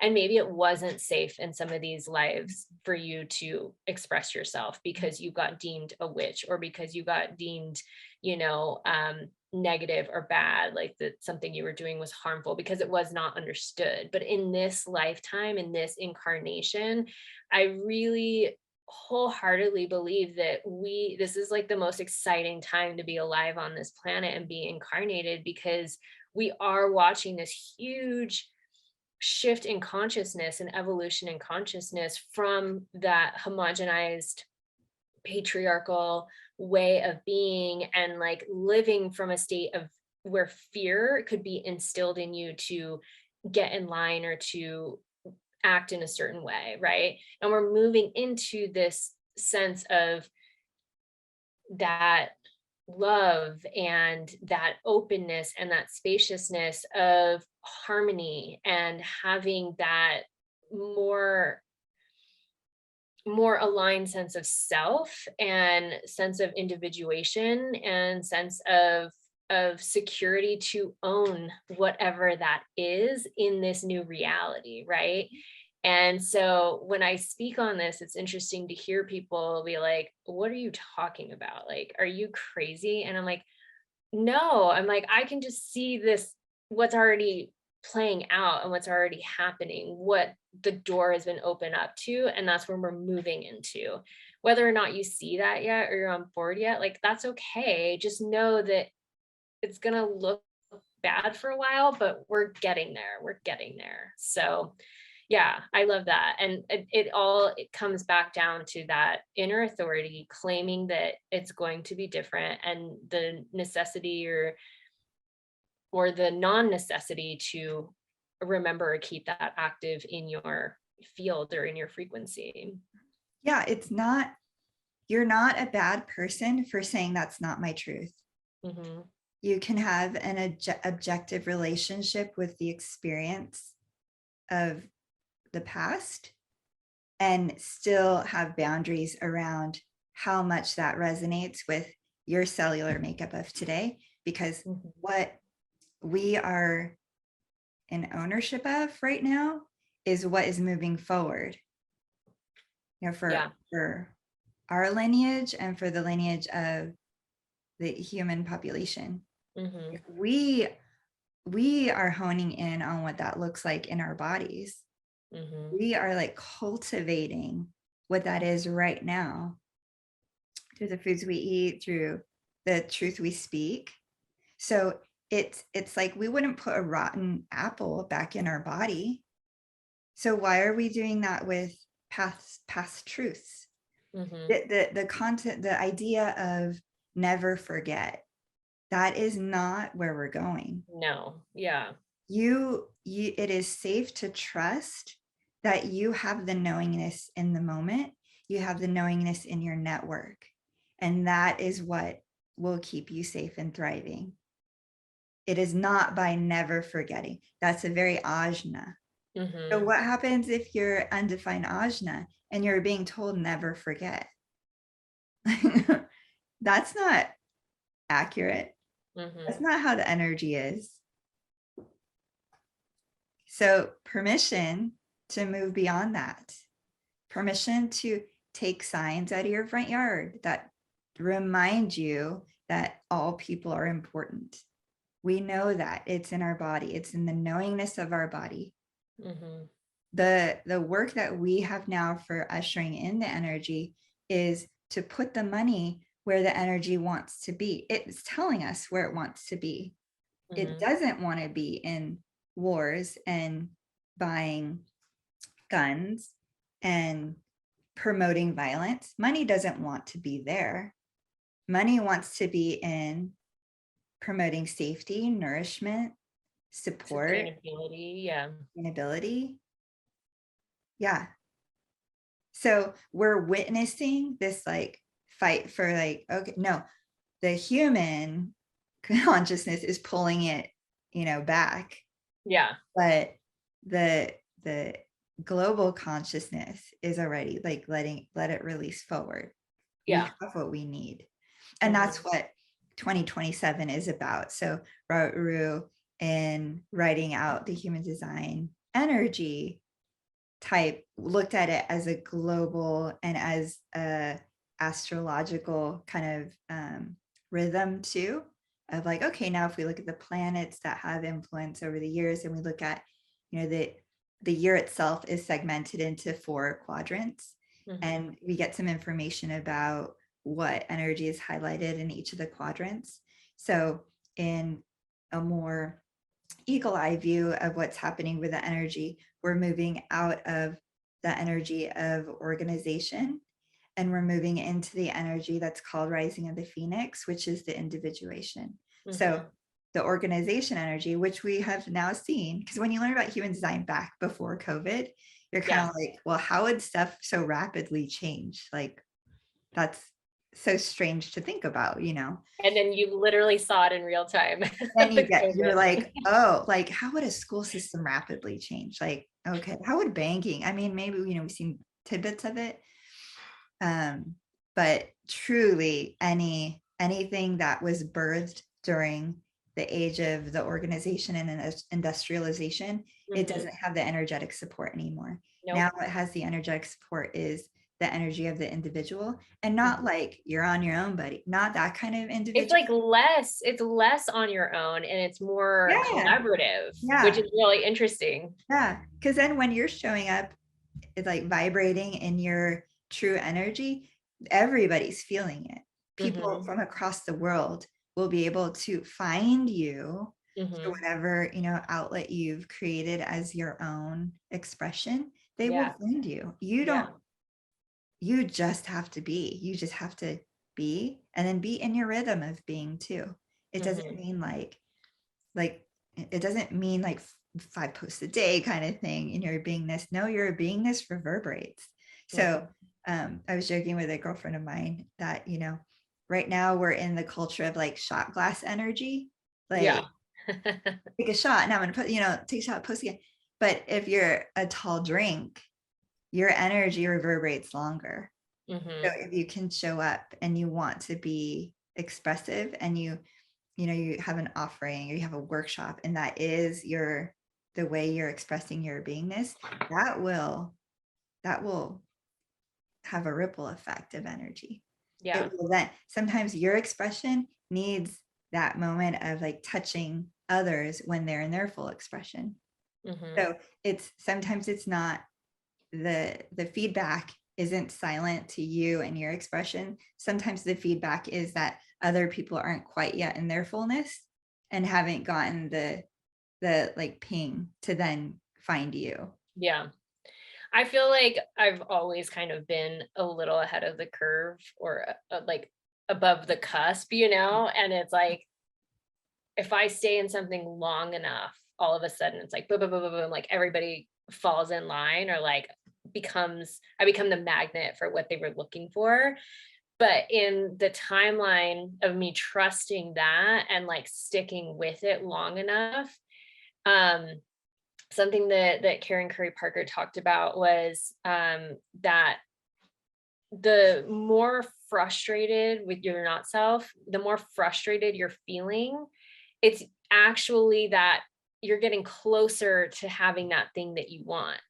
It's like that indicator letting you know that like something is about to shift. And if you stay in that long enough, that everything will begin to attract to you.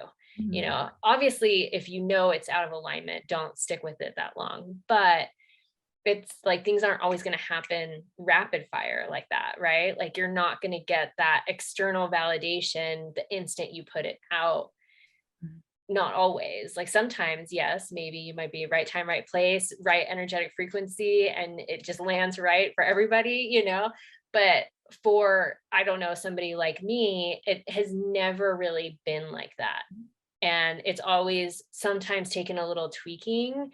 And there have been things that like I've tried to launch something and I've tried to push it out sooner, but it didn't quite feel right. And when I like rein it back in and really tune into what does feel like the energy, because everything has its own consciousness, right? Like even your business, even a course that you're putting together, like the offering has its own consciousness. And when you like tune in, I remember nothing was working in my business a long time ago. And somebody said, "Have you asked your business what it wants to be?" And I was like, oh, no. And I like sat there and just talked to my business. And I was like, what do you want to be? And it was so different from what I was trying to make it be. And so the second I got in line with that, it's like, it took a minute, but everything felt resonant. Everything felt so much more right. And then it took time. And then there was that bit of frustration of like, okay, I'm not seeing a return on this investment yet, but that like trust, like faith aspect, the push pull of like, you never know how close you are to hitting that, gold on the other side of that rock or whatever. And it's like, okay, just like keep it going. But then boom, when everything clicks, like everything clicks and falls into place. And you're like, okay, I get it. I get it now. Yeah. Yeah. And there is definitely a rhythm of energy too. So in the definitions or in the sequencing of the different energy types, there are a couple of energy types that quickness is part of their rhythm in life. And those are manifesting generators. So there is, lucky you. yeah. But there's also, with quickness comes the lessons more quickly. So it's the intention is peace and satisfaction, right? Manifestors, the goal is peace. With generators, the goal is satisfaction. That is bestowed upon you as those energy types. To feel satisfied is knowing that you're in alignment. To feel peace as a manifester is knowing you're in alignment. Those are like your little feedbacks. So if you are somebody that's like, the rhythm of my life though is quick pace, usually you can look at that person and see they are manifesting generators, or they've conditioned to live life as manifesting generators. So whether there's a sibling in their life or a parent or a close friend that has influenced that approach to life, that you would see that. Otherwise, there is like beauty in knowing, like when I talk to people, I'm like, I speak more slowly and I like to go more in depth. So for me to pressure myself to do TikToks is going against my natural flow of energy, forcing my energy to have a pulse that's quicker than what's in my natural flow. So to recognize that and be like, okay, so that's not me. That's not how I be in this world. It's that's a good thing to look at. It's a good thing to know what you're not, to help you inform you of what you are. It is difficult to get everything in a minute. It really is. And even for my own offerings, I was doing charts and I was trying to finish them in, 1 hour increments. And that's just not ever where my conversations have been with people. Yeah. So it was like, oh, what if I actually embrace what it is that I do? I do go in depth and I naturally can. I don't lose energy when I'm in one-on-one with somebody. And so that's how I personally adjusted my offering. So if there is somebody that's like, oh my goodness, my offering is that of a man gen, and I'm actually like slower pace, or I'm a projector, I want to go more in depth, I'm a 5-line, then you can adjust in that way. And same thing if you're like, oh, I wish I could just stick with an offering, it did really well, and you tried to do it again, but you're a 3-line. That just isn't the way your energy moves. Your energy learned what it learned from that first offering. So to do it again would just be giving yourself frustration, because your awareness is not in alignment with your cellular knowing and learning. I'm trying to think what I am when you're talking about this. I'm like, oh, I'm a 4-6. Okay. Yeah. So Okay, I think I'm 3-5. I think she's well, so if you have a lot of like trial and errors, you can also look at your gates and see where the 3 profiles are in your gates. So there's numbers at the front, and then there's like a little decimal, and then there's a number at the end. So the number at the end is the profile flavor of the gate. Oh, okay. Yeah. So you can see if you have like a lot of 1s, a lot of 2s, a lot of 3s. So as a 4-6, that's somebody who has a very strong network of your inner circle. That's intentional. So the intention is that your inner circle is going to build your opportunities, and it's not what you know.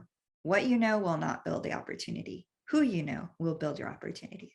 So if there's ever stagnation, it's the time to reassess who your circle is, because your circle is not bringing opportunity. And a lot of us learn like it's not about who you know, like don't be so superficial. But for 4 lines, it is. Yeah. I mean, it makes sense. It makes sense. And like, I have been detached from my circle being in pandemic, Yes, so yeah. Pandemic has been really tough on 4 lines. Yeah. Mm-hmm. Yeah. And the other thing with 4 lines is this expression of truth. So you are what you say as a 4 line. If you say, I never have success with something, or I'm never going to find this, you are your own feedback loop as a 4 line. But it works the other way too. Yeah. Like, I have so much opportunity. I have so much vitality. I have things just flow to me easily, that that the reinforcement of meditation, of like, speak these words to yourself. That was quite possibly a 4 line that created that approach. Affirmations. Yeah. Affirmations are very 4 line. So you can also see it in your gates too. So if you don't have a 4 in your profile line, you probably have some 4s in your gates. And I so definitely do. I have a lot of 3s. try a lot of trial and error. Yeah. Yeah, you want to try it for yourself. I do. And it's so funny. My mom is like, I remember as a pretty young adult, she was like, why can you never just like take what I tell you as gospel, And I'm like, I don't know. I just have to like figure it out for myself. And then I found out about human design like 10 years later. I'm like, this is why. This is why. Like, I have to do it myself. I have to like experience it to understand it, to integrate and embody it. And they're the beautiful friends where you're like, have you done this before? Or there's a new thing in town. You want to go? Tap your 3 lines. Your 3 lines will be like, yeah, let's do it. Let's go. That's awesome. Yeah. You want to go on a like exotic trip? Tap a 3 line. They'll go with you. I just need to get everybody's human design charts done.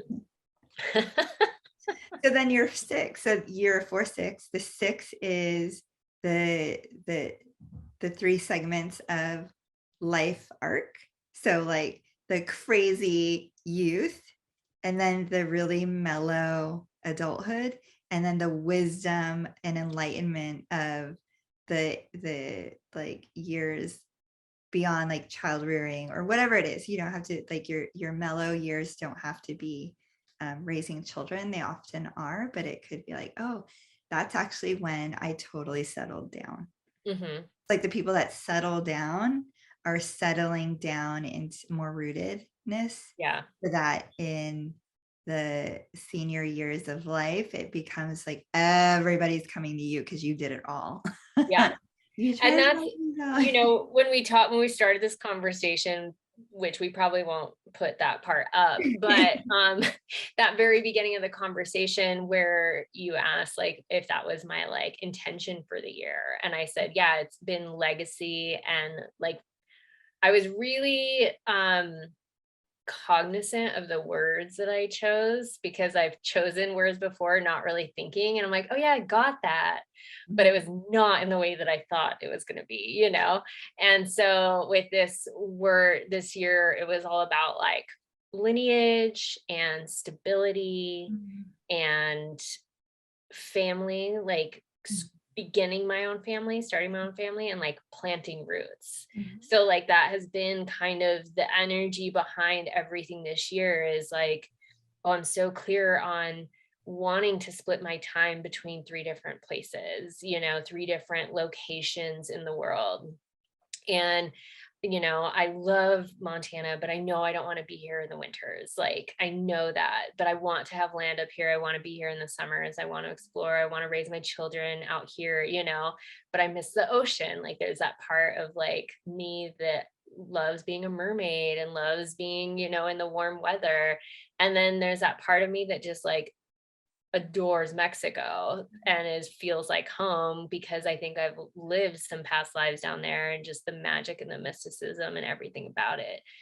And so it's like, okay, these are my 3 places. Like, what do I have to do in my business to get me the, financial stability to be able to create that Mhm. for myself, that foundation for myself, and allow people to come to me to where I'm not having to go out and do all the things. Because yeah, I partied really hard in my youth, like I did it all. And now I've been in this gypsy phase where, people are like, you're so brave. I'm like, I don't really resonate with that word, but like I can see courageous to like take these leaps of faith and like not know what's going to happen and not have a lot of stability and just go for it. So yeah, that's definitely I'm shifting into my second my second like Welcome. term, if Yeah, you it's will, it's referred to as going on the roof. on the roof. Okay. Yeah.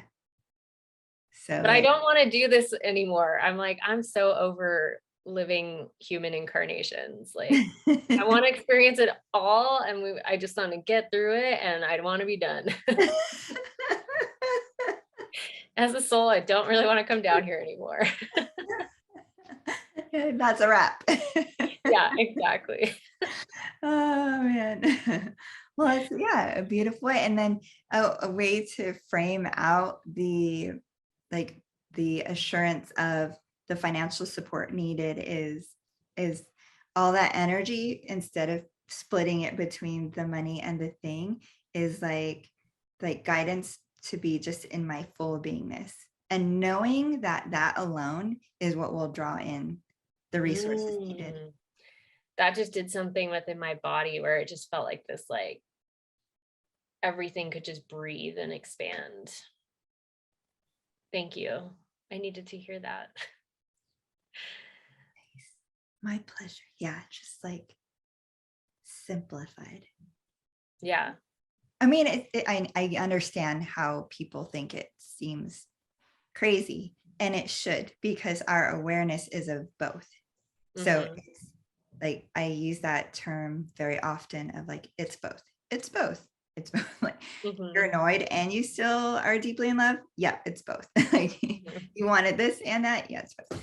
Because we're in that bothness, and the place that we're moving towards, this like cross of the phoenix, is the idea of, and we will have, like, there is this like rebirth, but not in a way that's not in a way that's like a forced way or a templated way, if that makes sense. Mhm. Like, the rebirth is truly through the awareness of self, and that there is joyfulness in being able to let go of the responsibility that generationally we've been tethered to, Mhm. because the responsibility now is just in the rooted truth of the self. And there and that's not risky. It's not risky, and it's not intended to be painful.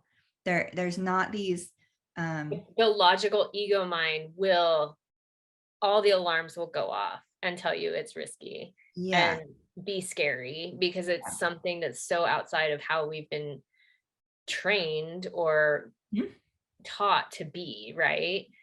Yeah. I yeah, think for everybody should survival. read Michael Singer's The Surrender Experiment. Nice. Yeah. Yeah. Because what's funny is, so we all have motivations too. There's different motivations Mhm. in our energy charts. And it's like, what does motivate us though to like keep seeking? Because that's part of the living experience, is the seeking of whatever it is that we're seeking. Right. And so for my energy design, the motivation is fear. So if there is something to fear, I lean into it. It's I like, wonder what mine is. you can see it on your chart. And so there are things that then lead me to contemplation of, what is it that is fearful to you? Tell me what's fearful to you. And I have a very great space to hold that, because I recognize it, I feel it, and the fear becomes the child self. Right. Of like, well, let me hold your fear. Give me your fear baby. I'll hold it for you. Not afraid of that. Yeah. And so, but it's through the motivation of fear that you are divinely led. So in embracing the fear baby, it's like, okay, so come here. I want to show you why that seems fearful. Because fearful is unfamiliarity, especially for where we're going. So to say I'm afraid, it's a really beautiful woman, Jazz. She expressed, you're not afraid, you're unfamiliar. And I was like, yeah, tying it in a bow like that is like beautiful. Yes, that's how I have felt it. So it's okay to use the term afraid, but it's even better to use the term unfamiliar. Yeah.